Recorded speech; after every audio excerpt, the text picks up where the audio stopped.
ದರ್ಶನ್ ಜಾಮೀನು ಅರ್ಜಿ ಅಕ್ಟೋಬರ್ 8ನೇ ತಾರೀಕಿಗೆ ಮುಂದೂಡಿಕೆಯಾಗಿದೆ. ದರ್ಶನ್ಗೆ ಸದ್ಯಕ್ಕೆ ಈಗ ಜೈಲೇ ಗತಿ ಎನ್ನುವಂತಹ ಸ್ಥಿತಿ.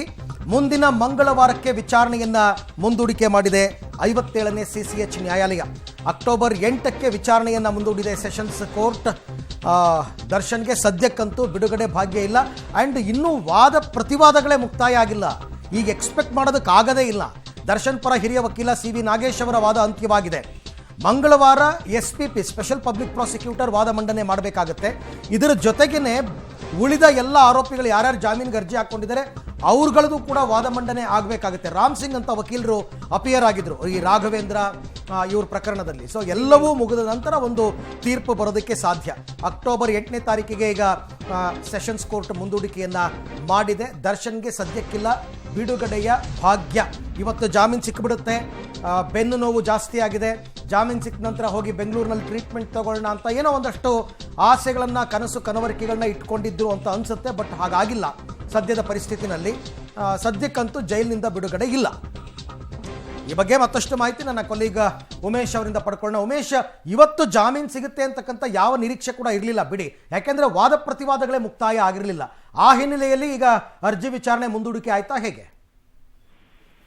ಅರವಿಂದ್, ಈಗ ದರ್ಶನ್ ಸಂಬಂಧಪಟ್ಟಾಗ ನಿನ್ನೆಯಿಂದ ಏನು ವಾದ ಆಗ್ತಾ ಇತ್ತು ಅದು ಈಗ CV ನಾಗೇಶ್ ಅವರು ವಾದವನ್ನು ಮುಕ್ತಾಯ ಮಾಡಿದ್ರು. ನಂತರದಲ್ಲಿ SPPಗೂ ಕೂಡ ಅವರು ಕೂಡ ಮನವಿ ಮಾಡ್ಕೊಂಡ್ರೆ ಅಂದ್ರೆ ನಮ್ಗೆ ವಾದ ಮಾಡಕ್ ಸಮಯಾವಕಾಶ ಬೇಕು ಅಂತ ಹೇಳಿ.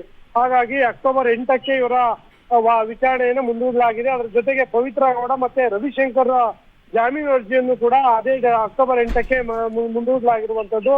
ಅಕ್ಟೋಬರ್ 8 ನಂತರದಲ್ಲಿ ಅಲ್ಲಿ ಅವತ್ತು ಕೂಡ ಇವರು ಬದಲಿಗೆ SPP ವಾದ ಮಾಡ್ತಾರೆ. ನಂತರದಲ್ಲಿ ಇತರೆ ಆರೋಪಿಗಳ ಪರ ವಕೀಲರು ಕೂಡ ವಾದ ಮಂಡಿಸುವಂತದ್ದು. ಇವತ್ತು ಪ್ರಮುಖವಾಗಿ ಈಗಷ್ಟೇ ಏನು CV ನಾಗೇಶ್ವರ್ ಮತ್ತೊಂದು ವಾದ ಮಾಡ್ತಾರೆ. ಅಂದ್ರೆ ರೇಣುಕಾ ಸ್ವಾಮಿ ಕೊಲೆ ಮೃತದೇಹ ಸಿಕ್ಕಿರೋದು 9ನೇ ತಾರೀಕು. ಆದ್ರೆ 3 ದಿನಗಳ ಬಿಟ್ಟು ಪೋಸ್ಟ್ ಮಾರ್ಟಮ್ ಮಾಡ್ತಿದ್ದಾರೆ ಪೊಲೀಸರು. ಯಾಕೆ 3 ದಿನಗಳ ನಂತರದಲ್ಲಿ ಪೋಸ್ಟ್ ಮಾರ್ಟಮ್ ಮಾಡಿದ್ರು ಅನ್ನೋದು ಕೂಡ ಇವರು ಆಕ್ಷೇಪ ವ್ಯಕ್ತಪಡಿಸಿರುವಂತದ್ದು. ಅದರ ಮುಂದುವರೆದು ಸಾಕಷ್ಟು ತನಿಖೆ ಲೋಪಗಳ ಬಗ್ಗೆ ಕೂಡ CV ನಾಗೇಶ್ವರ್ ನಿನ್ನೆಯಿಂದ ಇವತ್ತು ಸಂಜೆ 5 ಗಂಟೆ ತನಕ ಕೂಡ ಸತತವಾಗಿ ವಾದ ಮಂಡನೆ ಮಾಡಿದ್ದಾರೆ. ಮುಂದುವರೆದು ಇವಾಗ SPPಗೆ 8ನೇ ತಾರೀಕಿಗೆ ಅವ್ರಿಗೆ ಅವಕಾಶ ಇರುವಂತದ್ದು. ಅವ್ರ ಜೊತೆಗೆ ಇತರೆ ಆರೋಪಿಗಳ ಜಾಮೀನು ಅರ್ಜಿ ಕೂಡ 8ನೇ ತಾರೀಕು ಇರುವಂತದ್ದು. ಅವತ್ತು ಯಾರೆಲ್ಲ ವಾದ ಮಂಡನೆ ಮಾಡ್ತಾರೆ ಅವತ್ತೆಲ್ಲ ಏನೆಲ್ಲ ಏನು ಲೋಪದೋಷಗಳನ್ನ ಆಪೋಸಿಟ್ ಲಾಯರ್ ಹೇಳ್ತಾರೆ ಅದಕ್ಕೆ SPP ಏನು ಉತ್ತರ ಕೊಡ್ತಾರೆ ಸದ್ಯ ಪ್ರಶ್ನೆ ಆಗಿರುವಂತದ್ದು. ಓಕೆ, ಥ್ಯಾಂಕ್ ಯು ಉಮೇಶ್ ತಮ್ಮ ಎಲ್ಲ ಮಾಹಿತಿಗಾಗಿ. ಒಟ್ಟಾರೆ ಸದ್ಯಕ್ಕಂತೂ ಬಿಡುಗಡೆಯ ಆಸೆಯಲ್ಲಿದ್ದಂತಹ ದರ್ಶನ್ಗೆ ನಿರಾಸೆ ಅಂತಕ್ಕಂಥದ್ದು ಫಿಕ್ಸ್ ಆಗಿದೆ.